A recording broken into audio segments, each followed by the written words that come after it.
So I am here today because yesterday in my meditation, every day I meditate in the morning, I got this great download to say, do a winter solstice event. Check in with people, do the event.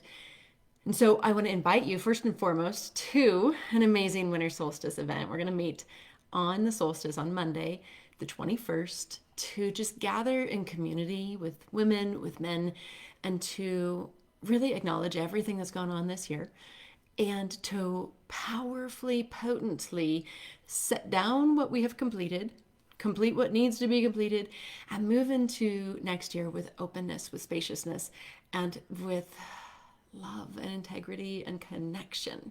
So those are the things that we're going to be doing, and it's a donation-based event. So anyone can come, give as much or as you can, even if that's just a couple of dollars. I just want to make it available to everyone, and just be generous with your heart, be generous with your spirit, with your purpose, with your presence, and offer as much as you can. Okay, with that said, this morning I had even more downloads, and I wanted to be able to share this with you. So, on this path of awakening, oftentimes people and even teachers say this, like, you have to eradicate this the ego. The small self has to die out. And I just want to say that is bullshit. And the reason I know that's bullshit is because that is not how you live embodied. Maybe if you are a monk who's living in a monastery in the middle of nowhere in the mountains in the Himalayas, like that might be just exactly what you need.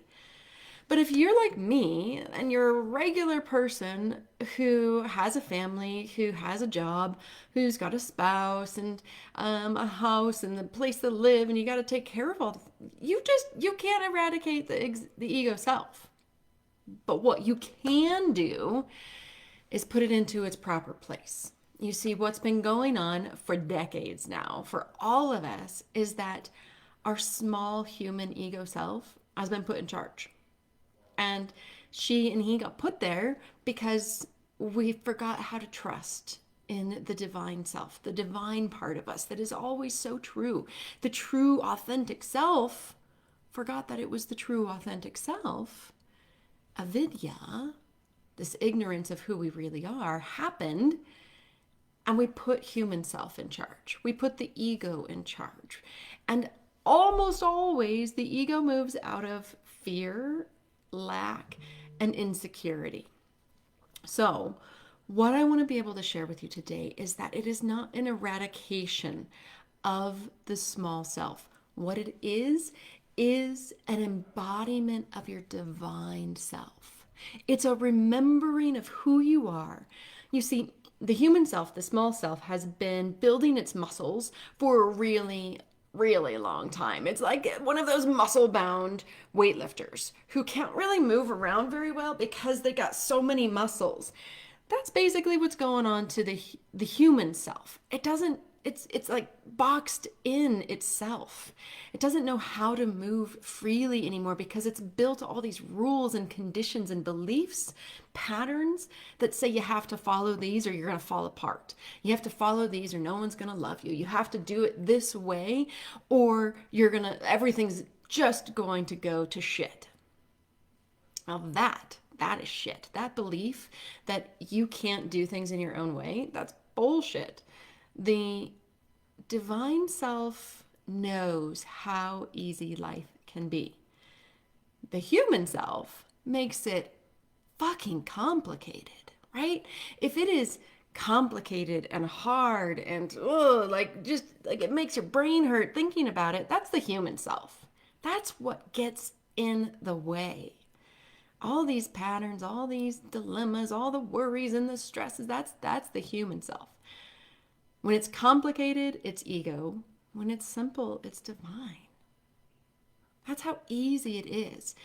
So what we have to do is to let the human self relax just a little bit. Chill the F out, right? You got to relax that human self and be able to honor it and love it. Because what it's missing is love. Okay, when we get down to the nuts and bolts of it, that's all the human self wants, is just to be loved. And you're not going to get the love that it's seeking from anyone else but you. So you get to recondition this. You get to rewrite the rules with love, with compassion, with understanding, with forgiveness. Ah, doesn't life feel better when you think about it from that perspective rather than the hustle, stress, I got to follow all these rules? So, we're going to relax and give the human small ego self just a break. Like, sit back, kick your feet up, have a lemonade. And then we have to, at the same time, strengthen your true self, strengthen the divine within, so that we can start to trust this part of ourselves again. Because just like the ego self is like muscle bound, the divine self is weak, and it's had its muscles not worked out very hard for a long time because you haven't trusted it. You hear it. I mean, it gets you through a lot, but when push comes to shove, a lot of times the human small self that's living out of fear wins out. Okay. How do we do that? Well, we do it by tapping in every single day. You've got to start trusting in your intuition and just do small things. Like if it says, do you want to go for a walk? Ask yourself, do I want to go for a walk? And if it says yes, go for a walk. And if it says no, all right, it's okay. And notice who's in charge. Is it your divine self or is it your human self? Human self, complicated.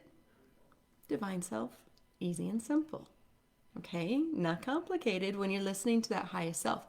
When it feels like it's in alignment with who you really are, divine self is in charge. When you question that, human self is in charge. Okay, so it's having discernment to know who's in charge. It's observing yourself from the inside out. Okay, this is not repressing or squashing out the ego self, because there are gems that part of you has discovered and has kind of buried in the dirt and in the fog. All right, so let's start to uncover those gems. Let's clear out the mind trash and the rubble that you don't need anymore, that is not serving you, because you write the rules. You write the rules of your life. And if one rule isn't working for you, then go to another rule. Rewrite that rule so that it does align you with your highest self and your most good. It is owning all of you. You see, the benefit of having human self in charge, ego self in charge for a long time, is that it has developed extraordinary skills. You have skills that no one else has. Okay? There might be overlaps, but the combination of skills that you have in your life, they're yours and yours alone. It's like your fingerprint, okay? So now, instead of putting those skills to use in a way that is coming from a place where you need to be seen, you need to be heard, you have to be loved, you need accolades or appreciation from other people because of the things that you're doing. You're serving other people, you're helping other people, you're fixing other people's problems because you don't want to fix your own, so it's easier to fix other people's, right? Like those things aren't in your full alignment, but there are great skills there. Now, when you put divine self in charge, your true self in charge, and you combine it with those skills, boom, that is when you are in your full power. That's when you can do anything and everything. You see, one of the things that I've been really noticing and appreciating about myself is just how freaking human I am. Okay, I've been on this spiritual path for a really long time, consciously walking it for 20 years and subconsciously walking it for my whole life, okay? But the really cool thing is that I'm so human, right? Like I've got a family, I've got a husband where we don't always get along, we don't always agree on everything. But we do a lot of great stuff together. I've got 2 kids that are in elementary and junior high school.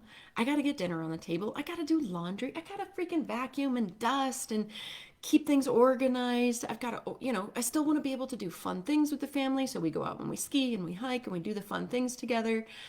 We have house projects that we've got to get done. I still want to read books. I still want to talk to my friends and my family on the phone and stay connected. I'm totally human. And the difference that makes me me and what my spiritual journey has done for me is that it gives me the ability to hold my life and my work in a way larger context. So instead of coming from this very narrow colored glasses kind of place, seeing only what my human ego, small, limited self wants me to see, I've taken off my glasses. I'm seeing clearly now what's really going on, how this world really works. And the 1 to 3% that shows up here in our physical reality, it's only 1 to 3%. There's 97 and 99% of this world that we can't see, touch, or feel, and yet we know it's there. And that's what's the energy behind everything. And so when we can learn how to tap into that, well, then we're limitless beings, because that is who we are. Like this little body of ours and mind of ours, that's like 3% of who we are. That divine self is limitless, right? So it's full embodiment. Another thing that I really started to truly see clearly is that a lot of people on this path of awakening, not only do they want to squash the human self, but they think that by being spiritual, it means that you are always serene. It's like you're floating on a cloud through life, that you're not bothered by anything, that there's no emotional highs and lows. You don't have any desires because there's no attachments. And yeah, okay, yeah, all that. Yes, maybe. But you know what? You're still going to have emotions. I just found out that my dad last week is going to have to get a pacemaker. I cried. But again, the difference is that I don't become the emotions. The emotions are part of this world, this wild world that we live in. And so why don't we embrace all of us? 100% of this thing that we are, so that you can cry, so that you can be outrageously silly, so that you can dance and sing and love and play and be serene and own yourself and feel totally balanced and loving and all of it. Why the fuck not? Right? This is who we are supposed to be. We're supposed to be all of us, not just some picture perfect version that you imagine to be true. Well, look how tiny that is.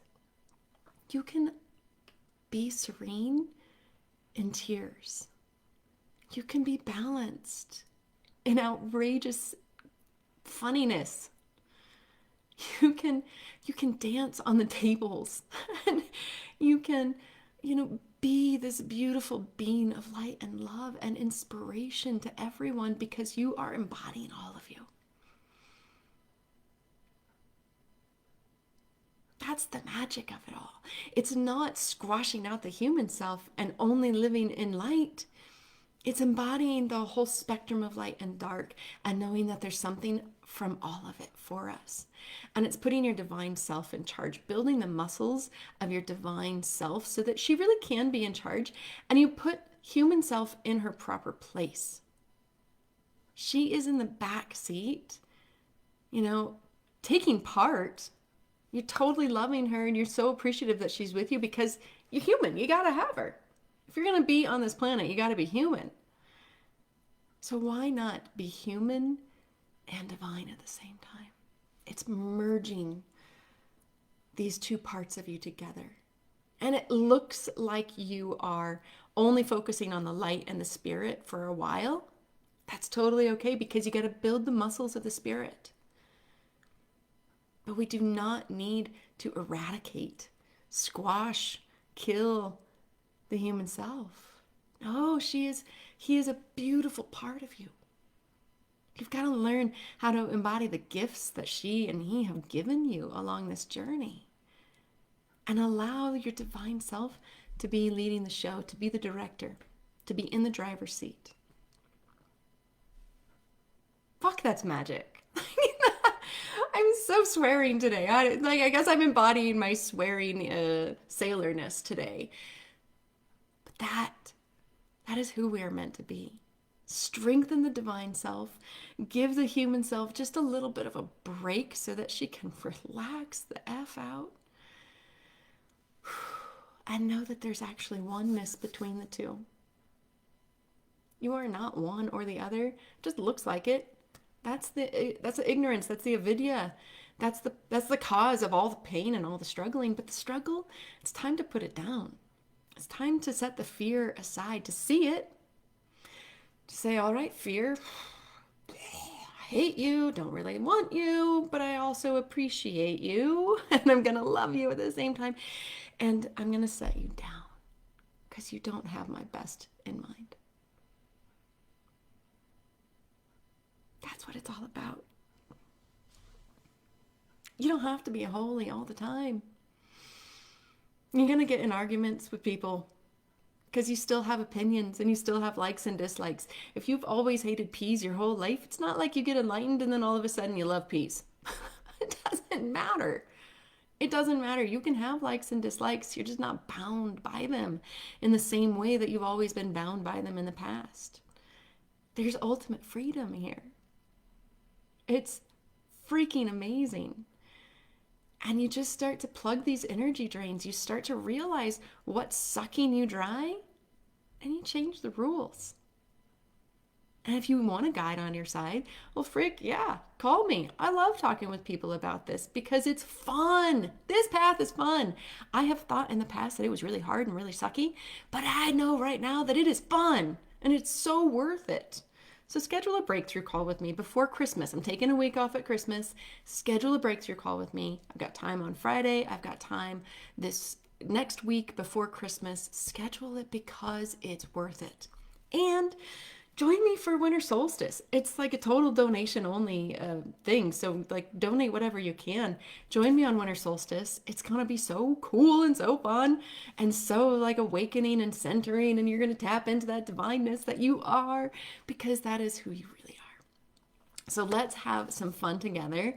And yeah, know how freaking awesome you are. Your awesomeness is yours alone. And we're also deeply connected. And when we each embody our own greatness, it helps other people realize they can do it too. So be that change that you want to see in the world. You were born for this, my dear. You were born for this. So let's connect at winter solstice. Let's connect on the phone and see if Sacred Fulfillment is the program and the coaching that you're looking for. If it is, awesome. If it's not, awesome. Like, I'm here to serve one way or another, and I would love to be able to connect with you on an even deeper level. Okay? All my love to you. We are connected. We are one, and I so deeply appreciate your presence in my life. So much love. Talk to you soon.